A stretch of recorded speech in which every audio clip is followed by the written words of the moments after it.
Hello my dear friends, welcome to Lucky Education. और आज हम देखेंगे chapter number 4 India's external relations. हम डिस्कस कर रहे हैं क्लास 12th की पॉलिटिकल साइंस और बुक का नाम है politics of India since independence. इसका चैप्टर नंबर 4 के आज हम वेरी शॉर्ट क्वेश्चन देखने वाले हैं।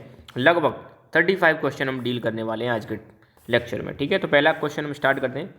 Which article of constitution talks about promotion of international peace and security, या फॉरेन पॉलिसी से संबंधित कौन सा आर्टिकल है हमारा? तो वो है हमारा आर्टिकल 51। ठीक है। When cold war was started, cold war कब स्टार्ट हुआ था? तो 1945 में। और ख़त्म कब हुआ था? 1991 में। किसके बीच में था cold war? USA and USSR. Comment करके बतानी है यूएसए की आइडियोलॉजी कौन सी थी और यूएसएसआर की आइडियोलॉजी कौन सी थी। Who was the first PM of India, India के पहले पीएम कौन थे? तो पंडित जवाहरलाल नेहरू। इंडिया के पहले फॉरेन मिनिस्टर कौन थे? पंडित जवाहरलाल नेहरू। नाटो की फुल फॉर्म क्या है? North Atlantic Treaty Organisation. अच्छा, अब कमेंट करके बताना है आपको नाटो कब बना था, और साथ के साथ में बताना है वार्सो पैक्ट कब बना था, वो भी बताना है आपको कमेंट करके। ठीक है।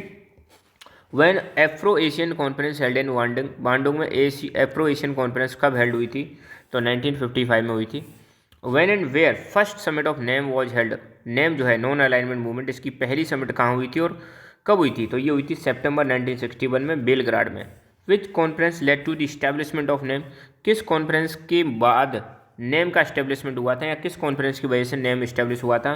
तो वो थी Afro Asian conference in Bandung, जो कि 1955 में हुई थी। ठीक है। When and between whom Panchsheel pact was sign, Panchsheel जो समझौता साइन हुआ था किन किन के बीच में और कब साइन हुआ था? तो पहली बात तो ये हुआ था 29 अप्रैल 1954 में। भारत के प्राइम मिनिस्टर थे पंडित जवाहरलाल नेहरू और चाइना के प्रीमियर थे जो इनलाई, इनके बीच में साइन हुआ था। चाइना ने तिब्बत को कब हथिया लिया था? तो चाइना ने तिब्बत को 1950 में अनेक्स कर लिया था, ये कंट्रोल कर लिया था। दलाई लामा भारत में कब आते हैं? 1959 में आते हैं। और ये आपको कमेंट करके बताना है कि दलाई लामा को किस जगह पर, भारत में किस जगह पर शरण दे रखी है, जगह का नाम बताना है। ठीक है। 1962 में जो इंडिया चाइना वॉर हुआ था तो उस समय भारत के डिफेंस मिनिस्टर कौन थे? तो वो थे V K Krishna Menon. India China war कब हुआ था? 1962 में हुआ था। अच्छा, एक और क्वेश्चन आपको मैं यहाँ पे देता हूँ, आपको कमेंट करके बताना है इंडिया और पाकिस्तान के बीच में, इंडिया और पाकिस्तान के बीच में अब तक कब कब वॉर हुए हैं, वो कमेंट करके बताने हैं।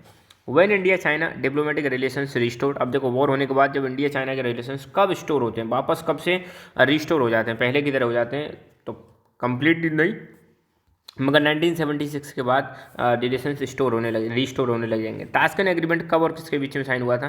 तो देखो 1965 का जो इंडिया पाकिस्तान का वॉर हुआ था उसके बाद जनवरी 1966 में ताशकंद एग्रीमेंट हुआ था, है ना। और हमारे भारत के प्राइम मिनिस्टर लाल बहादुर शास्त्री जी गए थे ताशकंद, और पाकिस्तान के जनरल थे अयूब खान, इनके बीच में हुआ था। और इसको बिचौलिया कौन था इसमें? ब्रोकर किया गया था इसको सोवियत यूनियन के द्वारा।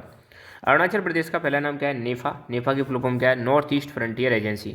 इंडिया ने पहला और दूसरा न्यूक्लियर टेस्ट कब कंडक्ट किया था? तो पहला तो किया था 1974 में और दूसरा किया था 1998 में। इंडियन नेशनल आर्मी को किसने फॉर्म किया था? सुभाष चंद्र बोस। एनपीटी की फुल फॉर्म क्या है? Nuclear non proliferation treaty. Who was the first PM of India visiting China after Nehru, Nehru के बाद पहले ऐसे कौन से पीएम थे भारत के जो चाइना जाते हैं? तो वो हैं राजीव गांधी। सीटीबीटी की फुल फॉर्म क्या है? Comprehensive testament treaty. 1977 में कौन सी पार्टी की सरकार बनी थी? तो जनता पार्टी की सरकार बनी थी मोरारजी देसाई के टाइम पर, और यहाँ पर कांग्रेस की पहली बार हार हुई थी और कांग्रेस की पहली बार सेंटर में सरकार नहीं बनी थी। चाइना ने अपना पहला न्यूक्लियर टेस्ट कब किया? 1964 में।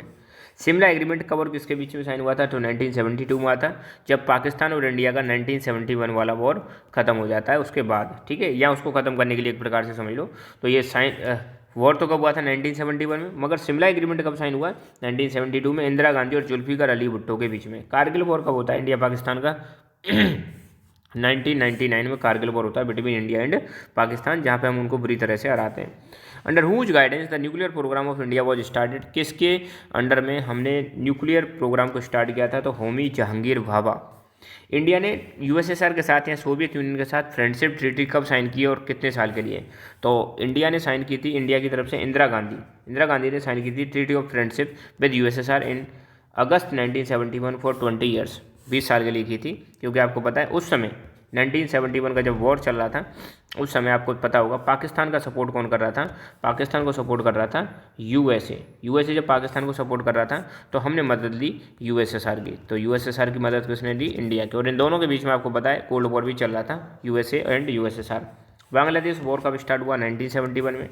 फॉरेन पॉलिसी का मतलब क्या है, कोई भी इंडिपेंडेंट कंट्री जो भी पॉलिसी अडॉप्ट करता है किसी दूसरे देश के प्रति, तो उसको हम क्या बोलते हैं, फॉरेन पॉलिसी। मतलब ये किसी भी देश की मर्जी है वो किस देश के साथ कैसे संबंध इस्टेब्लिश करेगा, ठीक है। किसी के साथ अच्छे रिलेशन भी इस्टेब्लिश कर सकता है, किसी के साथ रिलेशन ना भी इस्टेब्लिश कर सकता है, तो इसी को हम क्या बोलते हैं, फॉरेन पॉलिसी। तो दो देशों के बीच में जो पॉलिसीज होती हैं, कई देशों के बीच में जो पॉलिसीज अडॉप्ट की जाती हैं किसी कंट्री के द्वारा, that is called foreign policy. Comment करके बताना है आपको प्रेजेंट में हमारे एक्सटर्नल अफेयर्स मिनिस्टर कौन है या फॉरेन मिनिस्टर कौन है, ठीक है। Which is the major dispute between India and Pakistan, India and Pakistan के बीच में मेजर डिस्प्यूट क्या है, कश्मीर डिस्प्यूट है, कश्मीर इशू है। Mention 2 points of tension in India's relations with Pakistan, दो पॉइंट बताने जिसकी वजह से इंडिया पाकिस्तान के रिलेशन खराब है। तो कश्मीर तो मेन इशू है ही, और terrorism. Mention the main objectives of Nehru's foreign policy, Nehru की फॉरेन पॉलिसी के मेन क्या क्या उद्देश्य थे। पहली बात तो जो हमें बड़ी मुश्किल से जो सॉवरेंटी मिली थी, देश हमारा आज़ाद हुआ था 1947 में, इसको प्रिजर्व करके रखना, टेरिटोरियल इंटीग्रिटी को मेंटेन करके रखना, और इकोनॉमिक डेवलपमेंट करना, ठीक है। अच्छा, which conference mark the zenith of India's engagement with the newly independent Asian and African countries, कौन सी कॉन्फ्रेंस को कहा जाता है कि इस टाइम पर इंडिया का मतलब एंगेजमेंट बहुत उच्च लेवल पर था, सबसे हाईएस्ट एंगेजमेंट था हमारा एशियन और अफ्रीकन कंट्री जो कि न्यूली इंडिपेंडेंट थे सेकंड वर्ल्ड वॉर के बाद। तो वो कॉन्फ्रेंस थी बांडुंग कॉन्फ्रेंस, जिसमें हमने एशिया और अफ्रीका के देशों के साथ क्या की थी, एक कॉन्फ्रेंस की थी। When Britain attacked over Egypt, Britain attacked over Egypt over Suez canal issue, Suez canal के इशू को लेकर कब अटैक किया था इजिप्ट पर, तो 1956 में। जवाहरलाल नेहरू ने फर्स्ट स्पीच दी थी, उसका नाम क्या था, उसका नाम था ट्रिस्ट विद डेस्टिनी, ठीक है। तो यहाँ पर ये 35 क्वेश्चन कंप्लीट होते हैं आपके। और अगर आपने अभी तक हमारे चैनल लक्की एजुकेशन को सब्सक्राइब नहीं किया तो जरूर सब्सक्राइब करें और अब लक्की एजुकेशन फैमिली का पार्ट बने, और साथ के साथ में इस वीडियो को अपने साथ वालों को जरूर शेयर करें जो आपके साथ पढ़ रहे हैं। So thank you so much, keep learning, keep enjoying, and God bless you all.